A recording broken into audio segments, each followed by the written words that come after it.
اعوذ باللہ من الشیطان الرجیم بسم اللہ الرحمن الرحیم الحمد للہ رب العالمین والصلاة والسلام علی اشرف الانبیاء والمرسلین وآلہ طیبین طاہرین المعصومین ولعنۃ اللہ علی اعدائہم اجمعین۔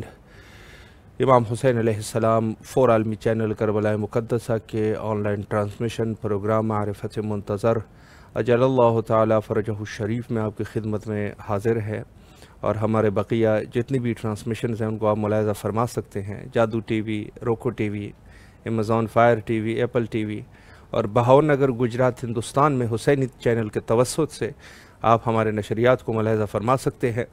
اور ان کے علاوہ وہ حضرات جو سوشل میڈیا کے ذریعے سے ہمیں فالو کرنا چاہتے ہیں تو دیے گئے اسکرین پر یوٹیوب، انسٹاگرام اور فیس بک کے ایڈریس بھی موجود ہے، آپ وہیں سے ہی ہمیں فالو کر سکتے ہیں اور ہمارے پروگرامز کو ملاحظہ فرما سکتے ہیں۔ مخصوصاً چونکہ مشی کا سلسلہ بھی یقیناً شروع ہو چکا ہے اور 40 کے دن بھی نہایت ہی نزدیک ہے، تو وہ افراد جو چاہتے ہیں کہ جو کسی مشکل کی وجہ سے کربلا مقدسہ یا مشی 40 میں شرکت نہیں کر سکتے، یقیناً مشکلات زیادہ ہے، ویزے کی مشکلات ہے، دوسرے مشکلات ہے، تو وہ افراد جو ہے وہ مخصوصاً امام حسین علیہ السلام ٹی وی کو فالو کر سکتے ہیں، اور بے شک آپ اپنے موبائل سے بھی مشی 40 کو ملاحظہ کر سکتے ہیں، اور وہ خوبصورت مناظر، نورانیت سے بھرے ہوئے مناظر، معنویت سے بھرے ہوئے مناظر کو بھی آپ ملاحظہ فرما سکتے ہیں۔ اور ساتھ ساتھ میں جو پروگرامز ہے اور جید علماء جو شرکت کرتے ہیں ان کو بھی آپ دیکھ سکتے ہیں اور ان کی گفتگو کو بھی سن سکتے ہیں۔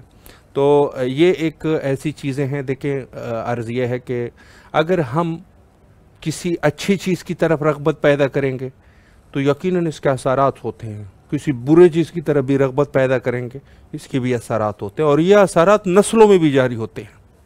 یعنی ہمارے کام جو ہے آپ یقین جانیے، جو ہمارے کام ہوں گے، جو ہمارے فعل ہوں گے، جو ہمارا کردار ہوگا، آپ یقین جانیے یہ ہمارے وجود میں بھی اثر کرے گا، ہماری زندگی میں بھی یہ اثر انداز ہوگا، اور ہمارے بعد جو ہماری نسلیں ہیں ان میں بھی یہ اثر انداز رہے گا۔ اس قدر یعنی انسان کا کردار، انسان جس چیز کی سے محبت کر رہا ہے، جس چیز سے وہ رغبت پیدا کر رہا ہے، تو وہ اس قدر ضروری ہے کہ سوچ سمجھ کے قدم اٹھانے چاہیے کہ یہ پھر نسلوں میں بھی یہ چیزیں جاری ہوتی ہے۔ تو بہرحال اگر ہم نے ظاہر ہے کہ آپ کسی اچھی چیز کی طرف، جیسے زیارت حضرت سید شہداء علیہ السلام ہے، اگر آپ ان چیزوں کی طرف رغبت پیدا کریں گے تو یقیناً یہ خود آپ کے وجود میں بھی اس کے برکات جو ہے وہ نمایاں ہوں گے، آپ کی زندگی میں بھی اس کے برکات ہوں گے، اور آپ کے آنے والے جو لوگ ہیں، جو آنے والے لوگ ہیں اور آپ کے نسل سے ہوں گے، اس میں بھی یہ برکات آپ ملاحظہ فرما سکتے ہیں۔ اکثر آپ نے دیکھا ہوگا کہ جو عزادار ہوتے ہیں، ذاکر ہوتے ہیں، کسی مولا کے کسی نہ کسی ایک کام پہ وہ لگے ہوتے ہیں، تو یہ یقیناً ان لوگوں کی جو ان کے بزرگان تھے انہوں نے کوئی اچھے اعمال انجام دیے ہوتے ہیں کہ یہ جا کے اس منزل پہ پہنچا ہوتا ہے۔ تو ہم لوگ اگر کسی اس میں ہیں تو یقیناً ہمیں اللہ کا شکر ادا کرنا چاہیے، اور پھر اس کے بعد اپنے بزرگان کا شکر ادا کرنا چاہیے کہ ان کی کوئی نہ کوئی ایک برکت تھی، کوئی اچھا کام انہوں نے کیا تھا کہ جس کی وجہ سے ہم جو ہے وہ اس منزل پہ پہنچے ہیں۔ وگرنہ ظاہر سی بات ہے کہ اگر جو چیز آپ جو گھر میں اور جو آپ کے خاندان میں جو چیزیں ہیں، آپ یقیناً اکثر چانس وہی ہے، اگر وہ خدا کے کام اور ہوتے ہیں، لیکن اکثراً وہی انسان وہی کام کرنے والا بنتا ہے جو ان کے والدین اور ان کے آباء و اجداد کیا کرتے تھے۔ تو یہی چیزیں ہوتی ہے۔ آپ ابھی دیکھ رہے ہیں غیر مذہبی لوگ جو ہوتے ہیں، غیر مذہبی لوگ ہوتے ہیں، ان کی جب بچے ہو جاتے ہیں جتنے وہ ناز اور نخرے سے پھر بڑھتے بڑھتے جب آخری جوانی کے عالم میں وہ پہنچ جاتے ہیں تو آپ دیکھتے ہیں کہ وہ کیا کچھ ان میں وہ ہوتی ہے، ایسی چیزیں جو معاشرے کے لیے جو ہے وہ زیادہ اچھی نہیں رہتی۔ تو یہی چیزیں ہوتی ہے۔ آپ دیکھ رہے ہیں جوان نسل وہ جیسے ان کے گھر والے ہیں اسی طریقے سے اس کی وہ ہے۔ تو ہم لوگوں کو اپنی زندگی، اور اگر دیکھیں میں ایک چیز اور بھی آپ کی خدمت میں بیان کروں کہ اگر ایک شخص ہے، بے شک وہ کوئی گناہ کر رہا ہے، تو وہ قطعی طور پہ یہ نہیں چاہے گا کہ میرا بچہ بھی میری طرح ہو. مثلا گناہ کر رہے، گناہ کے بہت سارے اقسام ہیں. مثلا خدا نہ خواستہ شراب پینے والا آدمی ہے، یا جا کے وہ ڈاکو ہے، ڈاکے ڈالتا ہے، لوگوں کا حق چھینتا ہے. یہ شخص اگر اس کے اندر یعنی اگر ایک تو یہ ہے کہ منٹلی اگر ڈسٹرب نہیں ہے، تھوڑا بہت اس میں کوئی عقل کی نامی کوئی چیز ہے، تو وہ یقیناً اپنے بچے کو ڈاکو اور شرابی نہیں بنانا چاہے گا. اب یہ کیسے، اس کا بچہ کیسے نہیں بنے گا؟ کہہ دیا تو بچہ ٹھیک ہو جائے گا؟ نہیں ہوگا. یہ سب سے پہلے جو ہے وہ خود اپنے کردار کو صحیح کرے گا. اپنے کردار کو جب صحیح کرے گا تو جو ان کے اولاد ہے اس کے اثرات، اس کی جو توبہ ہے اور اس کی جو زندگی میں جو تبدیلی آئی ہے، اس کے اثرات جو ہے وہ ان کے بچوں میں بھی نمایاں ہوں گے. یعنی ان کے بچے جو ہے وہ ایک اچھے لوگ بن سکتے ہیں، ایک اچھے انسان بن سکتے ہیں اس اقدام سے کہ اس نے یہ اقدام کر دیا کہ میں آپ کے بعد جو ہے وہ غلط کام نہیں کروں گا. تو میں آپ کی خدمت میں عرض کروں کہ یہ سب چیزیں موجود ہے، کتابوں میں موجود ہے، اور آج کل کے جو نفسیات کے ڈاکٹرز ہوتے ہیں وہ بھی یہی کہتے ہیں اثر ہے، ہر چیز کا اثر ہے. تو ہم لوگوں کو یقیناً 40 حسینی اور اچھی چیزوں سے رغبت ہونی چاہیے. اچھی چیزوں سے رغبت رکھیں گے تو زندگی میں اثرات بھی دیکھیں گے.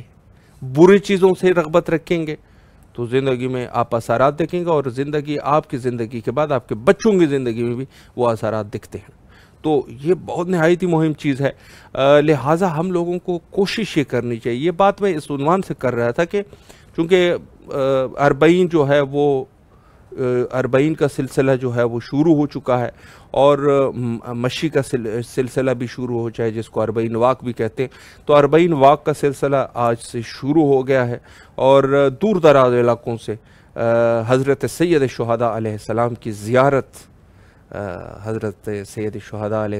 زیارت کے لیے آنا شروع ہو چکے ہیں. تو بہرحال امام حسین علیہ السلام ٹی وی بھی اس تمام کے تمام واکس کو اور سب چیزوں کو انشاءاللہ لائیو ٹیلی کاسٹ کرے گا. چونکہ امام حسین علیہ السلام ٹی وی ان کے مقاصد میں سے یہی ہے کہ وہ افراد جو دور دراز علاقوں میں بیٹھے ہیں، مومنین ہیں، کربلا آنا چاہتے ہیں لیکن کسی مشکل کی وجہ سے نہیں آ سکتے، ان کے لیے کربلا مقدسہ کے نورانی فضاؤں کو ان کے گھر میں وہ ان کے گھر تک پہنچائیں، اور وہاں پہ وہ آرام سے جو ہے وہ دیکھ سکیں. تو بہرحال آپ لوگوں کے لیے بھی دعا گو ہیں، تمام مومنین کے لیے دعا گو ہے کہ انشاءاللہ العزیز آپ جلد از جلد تشریف لائے کربلا مقدسہ، اور اس خوبصورت اور نورانی مناظر کو آپ ملاحظہ کر سکیں.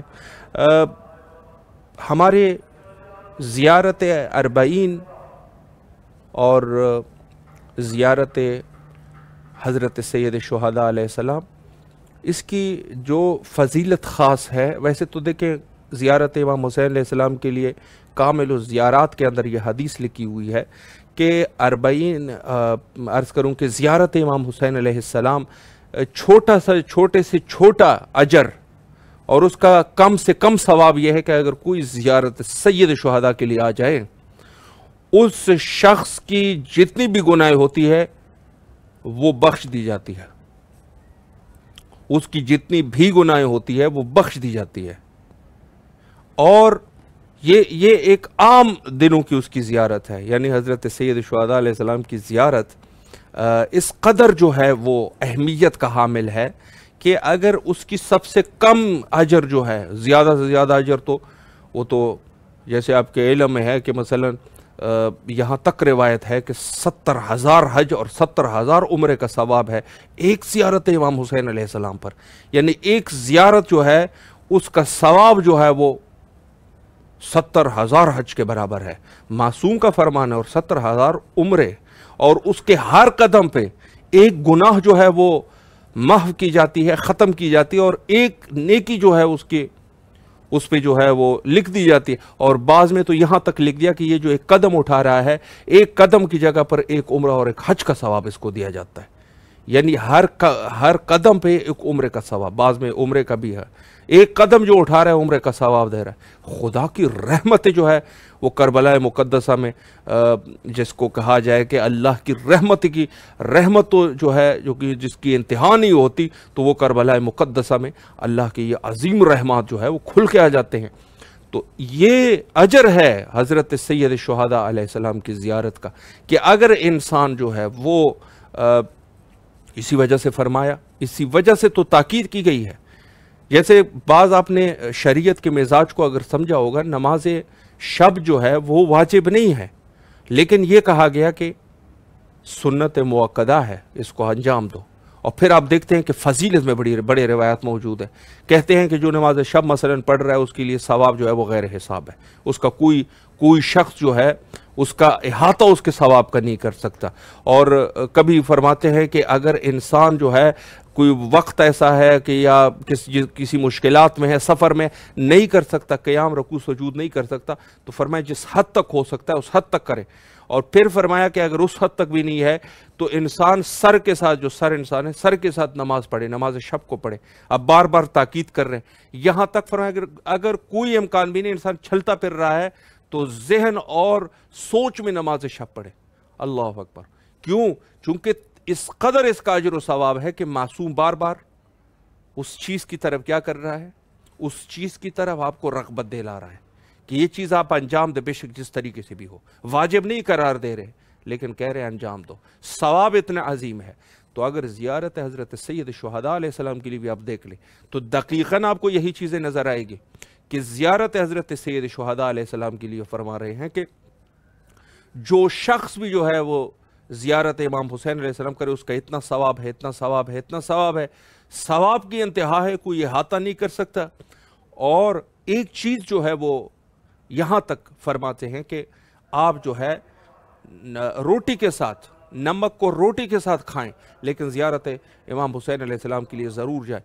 اب یہاں پر یعنی انسان غریب آدمی ہے، وہ صرف 2 ٹائم کا کھانا ہی دے سکتا ہے۔ امام نے فرمایا روٹی کو، نمک کو روٹی کے ساتھ کھائیں، سالن نہ کھائیں، کوئی اور چیز نہ کھائیں، کوئی خورما آپ نہ کھائیں، کوئی سبزی آپ نہ کھائیں، پیسوں کو بچاتے رہیں، پیسوں کو بچائے، لیکن زیارت امام حسین علیہ السلام پر ضرور جائیں، غریب آدمی کے اوپر۔ اسی وجہ سے آپ نے اگر دیکھا ہوگا تو جب نماز کی باری آتی ہے تو وہاں پر کہتے ہیں واجب واجب واجب، اور جب زیارت امام حسین علیہ السلام کی بات آتی ہے تو اکثر عبادات آپ کامل و زیارات کی دیکھ لیں۔ البتہ میں منکر نہیں ہو رہا، واجب کا لفظ بھی وہاں پر استعمال کیا جا رہا ہے کہ امام حسین علیہ السلام کی زیارت واجب ہے۔ علماء کہتے ہیں یہ اس طریقے سے واجب نہیں ہے جیسے نا، لیکن لفظ فرض استعمال ہوا ہے، اور علماء فرماتے ہیں کہ فرض کا مقام جو ہے وہ واجب سے بھی اوپر ہوتا ہے۔ کیسے؟ مثال بھی دیتے ہیں، بعض لوگوں نے کہا واجب اور فرض ایک ہی چیز ہے، لیکن بعض نے فرمایا کہ نہیں، فرض جو ہے وہ اسی اوپر ہے۔ کیسے؟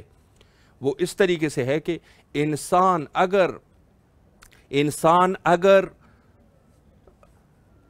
صاحب استطاعت ہے تو زکوٰۃ دے گا، صاحب استطاعت ہے تو خمس دے گا، اگر انسان کے اندر طاقت ہے تو روزہ رکھے گا، اگر انسان جو ہے وہ موقع فراہم ہو تو نماز پڑھے گا، موقع فراہم ہو تو نماز پڑھے گا۔ واجب ہے لیکن کسی حالات میں جو ہے وہ ممکن ہے کہ ترک بھی ہو جائے، ممکن ہے کچھ ایسے حالات ہو جہاں پر ترک بھی ہو جائے، یہ چیز واجب ہے۔ فرض کا مقام یہ ہے کہ اس فرض کے مقام میں بعض علماء کہہ رہا ہوں جو کہ کہنا یہ کہہ رہا ہے، البتہ اس میں سے اکثریت کہتے ہیں واجب اور فرض ایک ہی چیز ہے، لیکن عرض کر رہا ہوں بعض نے یہ کہا، کہتے ہیں فرض اور واجب میں فرق ہے۔ وہ فرق یہ ہے کہ فرض آپ کسی بھی حالت میں نہیں چھوڑ سکتے، اس کا وہ کچھ ہو ہی نہیں سکتا، اس کو چھوڑنا ہی نہیں ہے، اس کے بھی کوئی چانس ہی نہیں ہے۔ تو یہ ہے مقام فرض۔ اور زیارت امام حسین علیہ السلام کے لیے جو چیزیں استعمال ہوتی ہے وہ اگر آپ کامل و زیارات کے عبارات کو آپ کھول کے دیکھ لیں تو وہاں لفظ جو ہے وہ استعمال ہو رہا ہے فرض استعمال ہو رہا ہے۔ تو امام حسین علیہ السلام کی زیارت کے لیے اسی وجہ سے فرمایا کہ روٹی کو نمک کے ساتھ کھاؤ، لیکن زیارت حضرت ابی عبداللہ امام حسین علیہ السلام کو ترک نہ کیجیے۔ اور یہاں تک فرمایا کہ اگر آپ کے پاس یہ بھی نہیں ہے تو قرض لے کے امام کی زیارت کرو۔ قرض کیوں اتنے روایات وارد ہو رہے ہیں؟ چونکہ